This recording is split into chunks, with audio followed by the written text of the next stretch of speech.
لگے آپ لوگ حضرت عیسیٰ کو معاذ اللہ کا بیٹا مانتے ہیں نا؟ اس نے کہا ہاں معاذ اللہ استغفر اللہ، عیسائیوں کا طریقہ ہے۔ اس نے کہا کہ یہ نہیں مانتے حضرت عیسیٰ کو اس طرح۔ اب اس سے ایک نیا کوحرام کھڑا ہو گیا دربار میں، ایک نیا طیش، مذہب کا کارڈ استعمال ہو گیا، ایک نئی مصیبت کھڑی ہو گئی۔ اب دوبارہ کونے کونے میں باتیں ہونے لگی، وہ حضرت عیسیٰ کے بارے میں صحیح نظریہ نہیں رکھتے اور ہمارے ملک میں رہیں، بلاؤ جی بلاؤ جی، بلا لیا۔ اب مسلمان بھی پریشان ہوئے کہ دوبارہ کیوں بلایا ہے؟ تو اس سے پہلے جب گئے تھے تو حضرت سیدنا جعفر طیار نے انہیں قرآن پڑھ کے سنایا تھا، اور جب سنایا تھا تو بادشاہ سمیت اپنے سارے درباریوں کے رو بھی پڑا تھا۔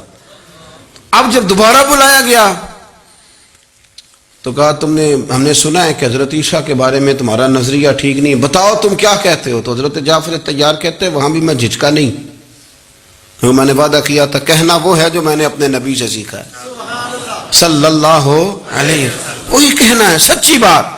کہتے ہیں میں نے کہا بادشاہ سن، ہم حضرت عیسیٰ کو اللہ کا بیٹا نہیں مانتے، ہمارے محبوب نے ہمیں بتایا ہے کہ حضرت عیسیٰ اللہ کا کلمہ ہے، وہ اللہ کے نبی ہیں، وہ اللہ کے بندے ہیں۔ ہاں کواری اور پاک مریم کے بطن سے رب کی قدرت سے پیدا ہوئے ہیں، اللہ کے بندے اور رسول، کواری پاک مریم کے بطن سے آئے، پر وہ اللہ کے بیٹے نہیں ہیں۔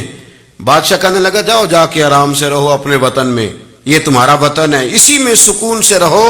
کہنے لگا قسم اللہ کی عزت کی، عیسائی میری بات سے راضی ہوں یا ناراض ہوں، حضرت عیسیٰ کے بارے میں جنہوں نے بیان کیا وہی حق اور وہی سچ ہے، بالکل یہی دین ہے، یہی میں نے انجیل تورات زبور میں پڑھا ہے، اس کے علاوہ کوئی مذہب۔